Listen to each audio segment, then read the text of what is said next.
Assalamualaikum warahmatullahi wabarakatuh.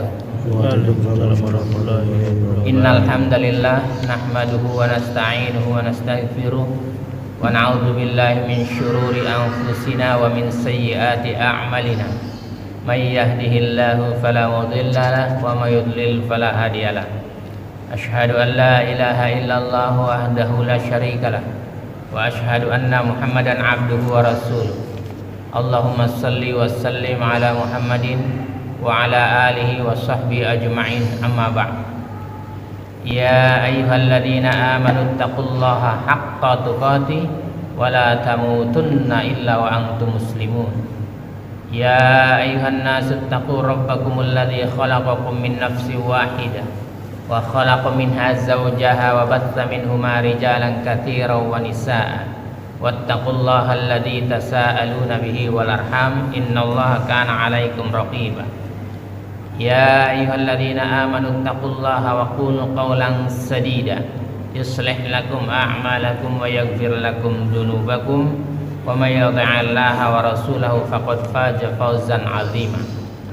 Alhamdulillahirabbil alamin. Pagi ini kita masih diberi kesempatan oleh Allah Subhanahu wa taala untuk dapat menunaikan salat subuh secara berjamaah, ya.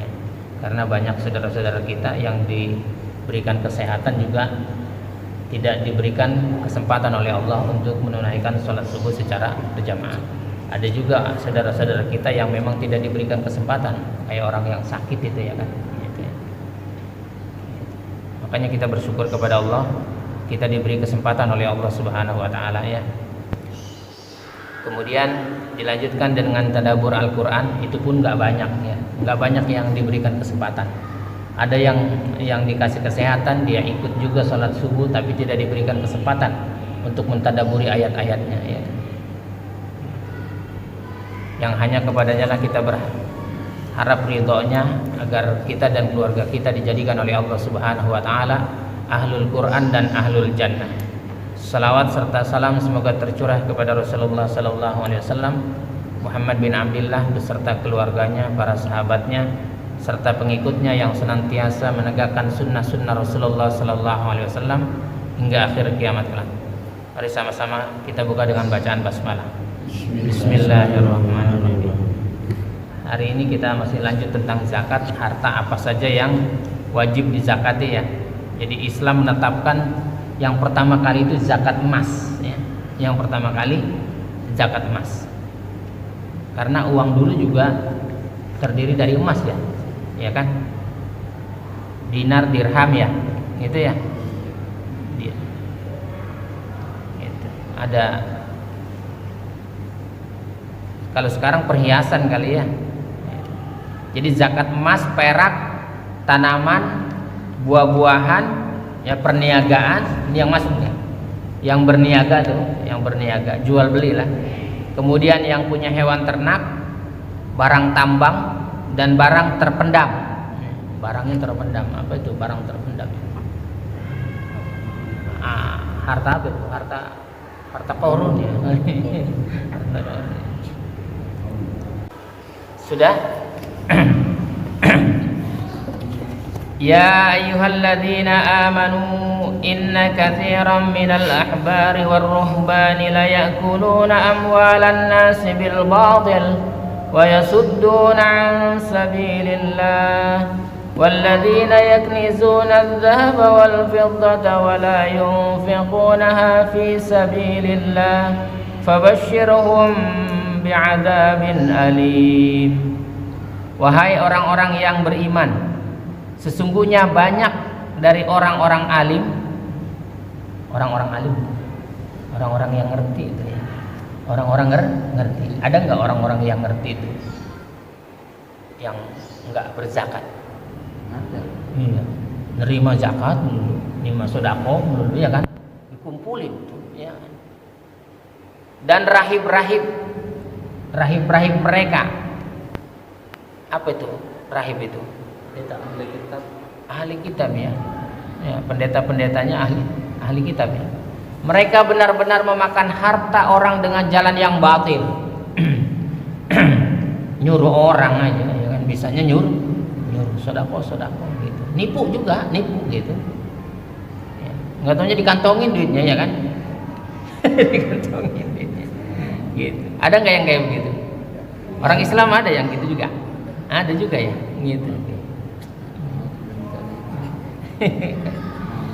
Coba dulu Nabi punya istri namanya Khadijah binti Khuwailid.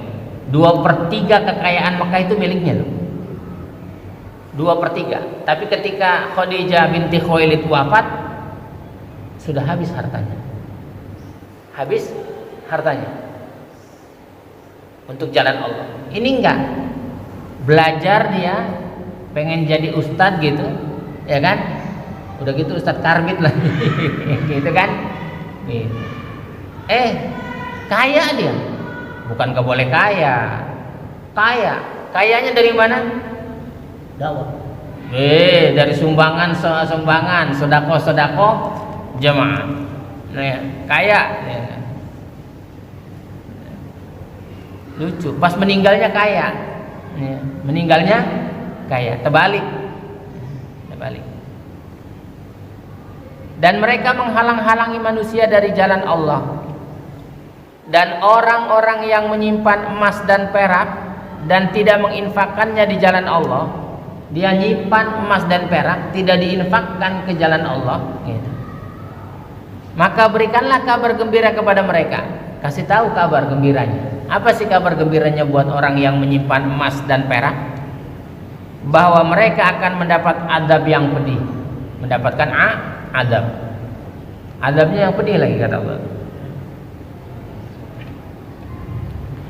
Yauma yuhma 'alaiha fi nari jahannam fatukwa biha hibahuhum wa junubuhum wa duhuruhum hadza ma kanaztum li anfusikum fadhuqu ma kuntum taknizun. Ingatlah pada hari ketika emas dan perak dipanaskan dalam neraka jahanam. Dipanaskannya di neraka jahanam. Gitu. Suruh ingat, ngabarin sama orang yang menyimpan emas dan perak. Emas dan perak. Ingatlah pada hari ketika emas dan perak dipanaskan dalam neraka jahanam. Lalu dengan itu disetrika dahi, lambung dan punggung mereka. Seraya dikatakan kepada mereka, inilah harta bendamu yang kamu simpan untuk dirimu sendiri. Maka rasakanlah akibat dari apa yang kamu simpan itu. Boleh nggak nyimpen? Boleh. Tapi diapain? Dibayari zakatnya, ya. Diinfakkan untuk jalan Allah, ya. Tapi kan lo maksudnya zakat itu. Nanti ada batasannya, ya. Sabar, ya kan. Gitu. Sampai Aisyah itu dulu pakai cincin, ditanya sama Nabi itu, ya, udah dizakatin belum? Gitu.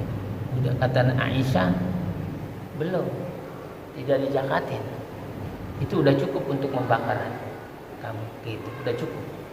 Makanya ada perbedaan pendapat ulama tentang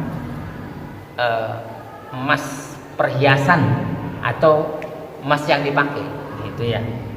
Nanti kita bahas ya. Jadi emas tidak wajib dizakati kecuali jika telah mencapai 20 dinar. Jika mencapai 20 dinar. Jika emas telah mencapai 20 dinar dan haul sudah 1 tahun dia masih tetap segitu, dia kena zakat. Ya, kena zakat. Zakat yang dikeluarkannya sebesar 2,5%. Ya, 2,5%. Atau setengah dinar, gitu. Atau setengah dinar. Jadi kalau 20 dinar dikeluarkannya bukan 1 dinar, tapi setengah dinar. Gitu. Kalau 40 dinar baru dia 1 dinar. Lebih dari 20 dinar juga wajib dikeluarkan zakatnya sebesar 2,5%. Kalau jumlahnya 30 dinar dihitung 2,5%-nya, gitu ya. Imam Ali radhiyallahu an meriwayatkan bahwa Rasulullah sallallahu alaihi wasallam bersabda, "Laisa 'alaika syai'un hatta yakuna laka 20 dinaran, fa idza kana laka 20 dinaran wa hala 'alaiha al-haulu fa fiha nisfu dinarin fama zada fa bihisabin dzalik wa laysa fi malin zakatun hatta yuhawala 'alaihi al-haul. Kamu tidak wajib membayar zakat emas, enggak wajib kecuali ketika kamu memiliki 20 dinar. Jika kamu telah memiliki 20 dinar dan sudah mencapai 1 tahun, kamu wajib mengeluarkan setengah dinar. Selebihnya juga dihitung seperti itu. Suatu harta tidak wajib dizakati kecuali telah mencapai haul. Jadi nanti 1 tahun. Ringan gak sih sebenarnya? Kayak gini nih, gampang nih. Kalau kamu punya duit sekarang nih, kalau sekarang suruh ngeluarin 25 juta, berat gak? Ngeluarin 25 juta, berat. Zakatnya 25 juta, berat nggak? Tapi kalau kamu sudah pegang 1 miliar, kalau kamu sekarang mau dikasih 1 miliar, kan zakatnya 25 juta, betul nggak? 2,5%-nya kan 25 juta. Kamu mau keluarin nggak? Tapi kalau udah dipegang, belum tentu. Makanya orang-orang kaya bingung. Kalau dia nggak tahu ilmunya dan nggak ada imannya copot, nggak usah jauh-jauh nih. Kira-kira kalau dia pegang 10 miliar, kan biasa tuh banyak orang yang pegang 10 miliar, betul nggak? Zakatnya berapa? 100 juta. 250 juta. Kan 25 juta kali 10. Iya. Gitu nggak? Udah dapat mobil 1 belum? Dapat. Sayang nggak? Saya. Kalau belum punya, insya Allah nanti saya keluarin. Dulu begitu juga. Gitu. Ada orang yang kayak begitu.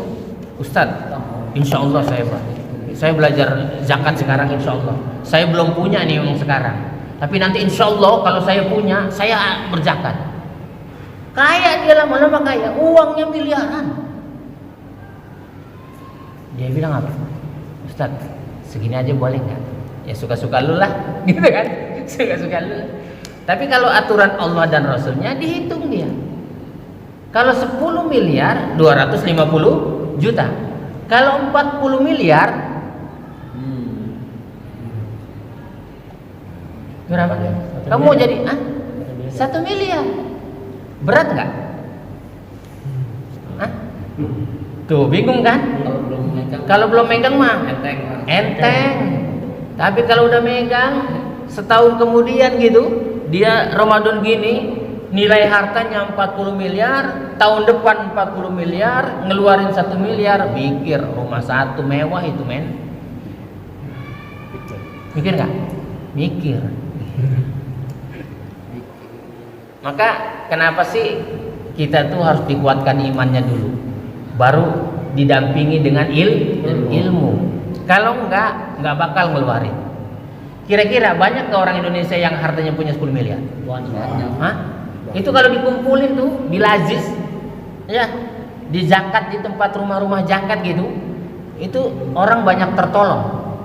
Orang banyak tertolong dengan harta yang begitu banyak. Itu pejabat nggak usah banyak-banyak lah pejabat. Ya, itu anggota dewan jumlahnya 500 orang itu. Betul nggak? Ngitungnya gampang. Kira-kira tuh satu anggota dewan punya duit 1 miliar nggak kira-kira? Hah? Itu paling dikit. Hah? Paling dikit ya punya 1 miliar. Kali 500 orang itu, kumpulin zakatnya, itu bisa kasih satu kampung orang miskin tahun depan kaya itu. Itu cuma anggota dewan doang tuh, yang jumlahnya 500 lebih. Ya kan? 500 lebih kali aja sumbangannya. Ya kan? 25 juta kali 500 berapa? Banyak.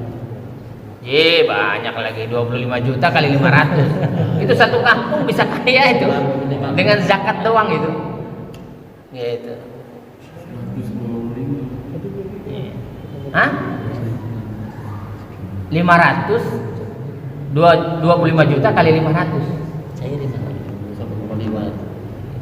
Yang benar kamu hitung. Kalau 10 aja kan 250 juta. Iya kan? Kalau 10 saja itu 250 juta. Kalau 40 udah 1 miliar. Kalau 500 Duitnya banyak nggak? Bisa satu kampung kaya nggak tuh? Bisa satu kampung kaya setiap tahun tuh dizakatin dari anggota dewan doang itu.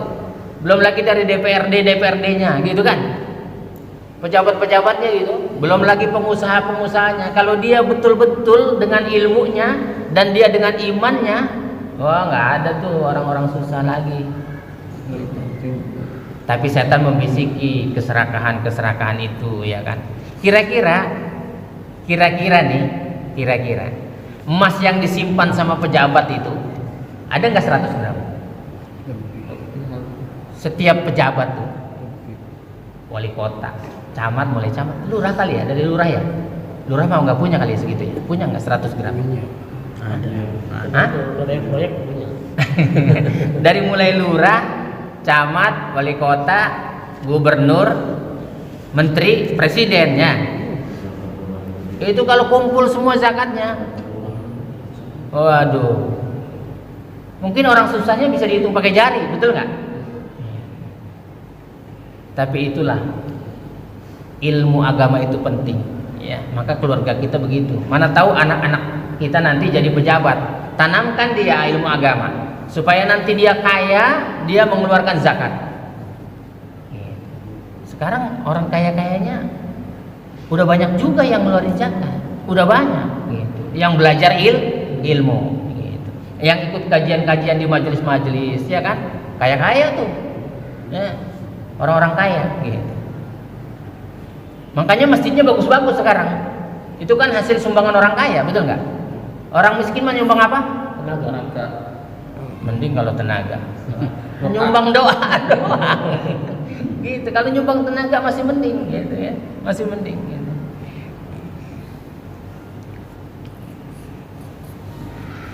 Kalau emas dan peraknya itu tidak mencukupi nisabnya, umpamanya ada 19 dinar emas, ya. Peraknya kan jumlahnya dia harus 199 dirham. Baru 190 dirham. Dia juga nggak boleh digabungin antara emas, dia punya emas 190, kemudian punya perak 190, emasnya cuma 19 dinar gitu. Dia nggak bisa digabungin, dia dua-duanya nggak kena zakat. Itulah Islam, tidak memberatkan. Jadi kalau pengen nggak kena zakat, dinarnya 19, dirhamnya cuma 190. Nggak kena. Hah? Ya lain kalau cerita diakal-akalin, ya kan? Kalau kamu ngakal-ngakalin Tuhan, ya, ngakal-ngakalin Allah gitu, ya sudah gitu. Itu zakat emas dan perak. Kemudian zakat piutang. Zakat piutang, apa sih piutang? Orang yang ngutang sama kita gitu ya. Orang yang ngutang sama kita. Itu ada perbedaan pendapat ulama ya. Jadi ada yang wajib dizakatin ya, ada yang wajib dizakatin selama orang itu masih mau bayar. Ada juga kalau sudah bayar baru dizakatin, ya kan. Jadi banyak perbedaan ya, perbedaan pendapat itu ya. Pendapat pertama, pemilik piutang wajib mengeluarkan zakatnya, akan tetapi ia wajib mengeluarkan zakat ketika telah menerima piutangnya. Ya. Ini pendapat madhab Ali, At-Tauri, Abu Thaur, Hanafiyah dan Hanabilah. Ya. Ini pendapat pertama nih. Dan pendapat kedua, pemilik piutang wajib untuk segera mengeluarkan zakatnya, walaupun ia belum menerima piutangnya, belum dibayar, karena ia mampu mengambilnya dan membelanjakannya. Kalau dia mampu menagihnya, ya. Ini piutang tersebut dikiaskan dengan barang titipan. Jadi itu barang titipan. Ya. Ini pendapat Utsman, Ibnu Umar, Jabir, Taus, Nakhai, Hasan, Zuhri, Qatadah dan Imam Syafi'i. Ini pendapat yang kedua. Jadi kalau kamu pengikut Imam Syafi'i yang punya piutang harus dizakatin. Ya. Kalau punya ngutangin orang 100 juta gitu kan, 100 juta udah kena tuh nisabnya tuh ya, 100 juta. Utangnya orang itu 100 juta sama kita. Kita yang ngeluarin zakatnya. Makanya kalau ngutangnya banyak-banyak buru-buru bayar, kasihan. Yang piutang itu ngeluarin zakatnya. Pendapat ketiga, pemilik piutang tidak wajib mengeluarkan zakat darinya karena hal itu tidak termasuk kategori barang yang berkembang. Karena utang itu tidak berkembang, maka tidak wajib dizakatin. Seperti barang-barang yang sifatnya hanya untuk dimiliki, bukan untuk dikembangkan. Ini pendapat madhab Ikrimah, Ibnu Umar, dan Aisyah radhiyallahu anha. Jadi pendapat keempat, pemilik piutang wajib mengeluarkan zakatnya untuk 1 tahun jika ia menerimanya. Ini pendapat Sa'id Ibnu Musayyab dan Atta bin Rabah. Jadi ada 4 pendapat tentang piutang. Kita mah nggak ada yang piutangnya ya, nggak ada ya. Yang ada utang, betul nggak? Kamu piutang ada piutang, orang utang sama kamu ada? Hah?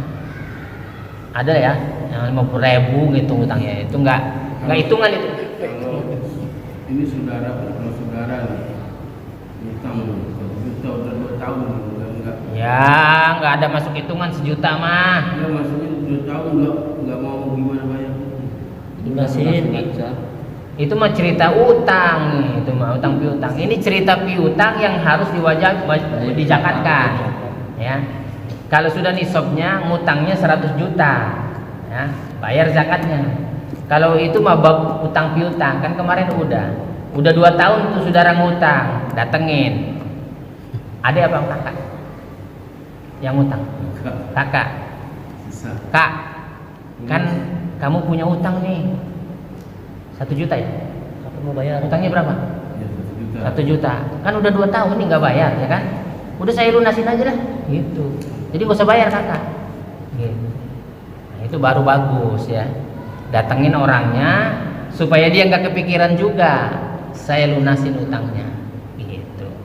Ah, sekarang saya tambahin nih 1 juta infak, gitu. Baru keren, ya kan? Baru itu orang muslim yang keren. Kenapa? Silaturahim. Tapi selama utang belum dibayar, pahalanya ikut juga ngalir. Oh iya. Biarin dulu biar pahalanya ngalir. Jangan biarin dulu. Kasihan yang orang berhutang, Iya. gitu, kasihan ya. Itu bab utang kemarin. Kan ayatnya jelas di surat Al-Baqarah itu kan? Iya kan? Gitu. Maka barang siapa yang membebaskan utang orang, maka dia akan diganti oleh Allah, gitu. Oleh Allah. Gantinya kebaikan, jangan cerita ganti gini ya, jangan matematika ya. Ini kadang-kadang orang menafsirkannya nggak beres, ya kan? Kamu sodako nih 1 juta, ntar dapat 10 juta. Emang ini matematika apa? Yang ditulis itu kebaikan. Kebaikan apa saja? Allah yang Maha Tahu memberikan kebaikan. Kamu diberikan, kamu duduk setelah sholat subuh mengkaji Al-Quran dan Sunnah. Wah, itu kebaikan yang nggak bisa dinilai dengan harta, itu betul nggak? Iya kan? Bukan nanti kamu sodako 100.000 jadi 1 juta, gitu kan begitu. Tadinya kamu diberikan penyakit oleh Allah, diberikan kesembuhan, itu kebaikan juga. Ada lagi sampai matamu nggak bisa berkedip tuh, kira-kira jangan lama-lama. Dari subuh nih sampai maghrib nggak dikasih kedip matamu, nggak bisa begini gitu. Kamu itu mikirnya ke situ, jangan mikir duit di kepala otaknya, duit aja gitu. Bukan itu kebaikan. Kira-kira ini kedipan mata ini kebaikan dari Allah nggak? Itu malam itu kamu habis sholat maghrib sampai subuh matamu nggak bisa berkedip gitu. Kira-kira rasanya gimana? Kamu mau mengeluarkan bayar untuk dokter suntik saya bayar 2 juta tapi bisa berkedip, kira-kira mau? Kedip dong, itu kebaikan. Jadi bukan cerita.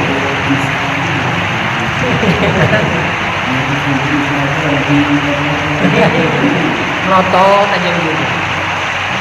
Jangan. Orang siapa? Bersedekah 100.000, Allah akan ganti 1 juta. Semangat itu nggak benar kau, kebaikan itu macam-macam. Gendang telinga kuping bisa mendengar tuh. Kan alat ada alat itu yang suka dipasang di hidung kan, bukan headset, ada yang gini. Itu beli juga itu. Hah? Udah pernah beli belum? Pernah beli. Iya, itu kebaikan, kita bisa dengar itu, iya kan? Mata bisa bekerja, kuping bisa menerima gitu. Ada lagi kemarin penyakit nggak bisa Nyium, itu penyakit apa namanya? Bukan kemarin itu kalau udah nggak bisa corona itu, nggak bisa penciuman itu, bininya cakep aja nggak bisa dicium, bayangin tuh. Iya kan? Jadi kebaikan itu bukan uang materi, bukan materi, bukan. Ya. Kebaikan kamu bisa baca Quran one day one juz sekarang, ya kan? Setiap hari satu juz ya kan? Terus 1 tahun itu berapa kali hatam? Minimal 12 kali hatam. Itu ya kan. Bahkan hatam artinya itu kebaikan. Itu anugerah yang perlu kita syukurin. Gitu. Makanya biar kalau orang beriman, bokehnya aja setiap hari bahagia. Kenapa? Yang membuat bahagia kita itu adalah dari kita sendiri, bukan dari lingkungan.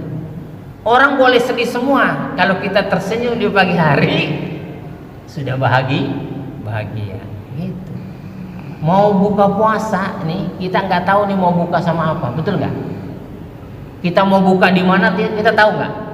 Istri kita sudah masak di rumah, belum tentu kita bukanya di rumah, percaya nggak? Hah?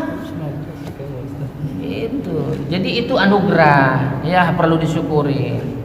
Makanya kita belajar zakat, ya. Mana tahu nanti kita punya zakat, ya, bisa mengeluarkan zakat. Punya tambang. Nah, punya tambang emas, ya kan? Punya tambang batu bara, ya. Orang niatnya aja tiap sore itu mau buka puasa bersama dengan Tambang jemuran. sampai sekarang belum kelapor. Kemudian zakat uang kertas, ya, uang kertas. Ya. Kalau uang gambarnya Patimura belum, ya itu masa perjuangan namanya. Jadi orang yang punya uang gambarnya Patimura berarti orang tersebut masih dalam keadaan berjuang. Kenapa? Yang dipegang apa? Golok. Gitu. Iya. Tapi kalau udah gambarnya Bung Karno, ya. Gitu. Sampai 100 juta dia kena nisabnya. Dia kena, ya. Dia bayar tuh. Kemudian cek juga. Ada yang punya cek nggak? Ya, ada cek kosong, ya kan. Lumayan lagi cek aja banking. Jadi nilainya itu 27 real Mesir, ya. Karena seseorang dapat mencairkannya menjadi uang dengan cepat. Ya, kalau umpamanya nilainya ada 27 real Mesir, bukan real Saudi. Kalau real Saudi itu 1 real 4 ribuan, ya. 4 ribuan. Ini real Mesir, agak mahal kali, ya. Maka itu harus dizakatin, ya. Cukup, ya. Besok zakat perhiasan tuh, ya, yang dipakai sama istri kita kena zakat atau tidak, ya. Gitu. Karena ketiga imam sepakat, ya, Imam Malik, Imam Syafi'i dan Imam Ahmad berpendapat bahwa perhiasan perempuan sebesar apapun nilainya tidak wajib dizakatkan. Jadi kalau ada istri yang pakai gelang 100 gram, kalung setengah kilo berapa tuh? Berapa gram? 500 gram. Nah, 500 gram. Kan ada tuh yang gede tuh. Ada, mana? Enggak ada. Nanti istri kita kalau mau emasnya enggak dizakatkan, gelangnya 100 gram pakai, ininya setengah kilo, cincinnya 10, ya, 10 kali 10 100 juga, gitu. Ya. Dipakai di simpen beda, ya? Hah? Dipakai di simpen beda. Ya nanti ada kita pelajari, ya, karena ada perbedaan pendapat, ya, perbedaan pendapat para ulama. Ada yang wajib juga, ya, ada yang wajib, ya. Jadi kayak Asma binti Yazid berkata, aku dan bibiku mendatangi Rasulullah ketika itu kami mengenakan gelang emas. Beliau bertanya kepada kami. Rasul bertanya tuh, ya, tungtiani zakata, apakah kalian membayar zakat? Kami menjawab tidak. Beliau bersabda, apakah kalian tidak takut Allah akan memakaikan gelang dari neraka kepada kalian? Bayarlah zakatnya. Ini hadis Nabi yang mewajibkan untuk bayar zakat perhiasan, ya, emas perhiasan, ya. Gitu. Jadi kata Ibu Aisyah radhiyallahu anha berkata, Rasulullah mendatangiku, lalu beliau melihat cincin perak yang ada di tanganku. Cincin perak itu bukan emas. Beliau bertanya kepadaku, apakah ini wahai Aisyah? Aku menjawab, wahai Rasulullah, aku memakainya untuk berhias diri kepada engkau. Jadi dia pakai cincin perak saja, berhias dirinya untuk suaminya. Ada lagi istri berhias diri untuk orang lain. Kalau mau kondangan dipakai semua, itu berhiasnya buat orang lain namanya itu ya. Ini Ibu Aisyah berhias diri untuk Rasulullah. Beliau bersabda, apakah kamu tidak membayar zakatnya? Aku menjawab, tidak. Beliau bersabda, huwa hasbuka minan nar. Itu cukup untuk membuatmu masuk ke dalam neraka. Padahal cuma cincin perak. Jadi nanti ada perbedaan pendapat ya. Kita mau yang ambil yang mana? Yang tidak zakat itu dari Imam Malik, Imam Syafi'i dan Imam Ahmad ya, berpendapat bahwa itu tidak wajib ya. Tidak wajib mengeluarkan zakat perhiasan perempuan sebesar apapun nilainya, ya kan? Mau sekilo sekalipun asal dipakai gitu, nggak apa-apa, nggak usah dikeluarin zakatnya. Karena Jabir bin Abdullah ditanya tentang zakat perhiasan dan ia menjawab tidak ada zakat di dalamnya. Ia ditanya lagi, walaupun perhiasan itu senilai 1000 dinar, ia menjawab bahkan lebih banyak daripada itu tetap tidak wajib dizakati. Ya, itu pendapat 3 imam. Ya mudah-mudahan yang istrinya sudah punya setengah kilo emas, tinggal mau dikeluarkan atau tidak terserah lah ya, dipakai boleh gitu ya. Tapi rata-rata nggak ada kali ya istri-istri kamu udah emasnya sampai setengah kilo ya, nggak ada ya. 2 gram aja susah gitu ya. 2 gram 2 juta. Ya mudah-mudahan tahun depan kita bisa mengeluarkan zakat harta ya. Kita berdoa kepada Allah agar kita diberikan oleh Allah keberkahan ya, diberikan anugerah oleh Allah dan keluarga kita diberikan rahmat sehingga Allah masukkan kita ke dalam surga Aden yang mengalir di bawahnya sungai-sungai. Subhanakallahumma rabbana wa bihamdika asyhadu an la ilaha illa anta astaghfiruka wa atubu ilaik.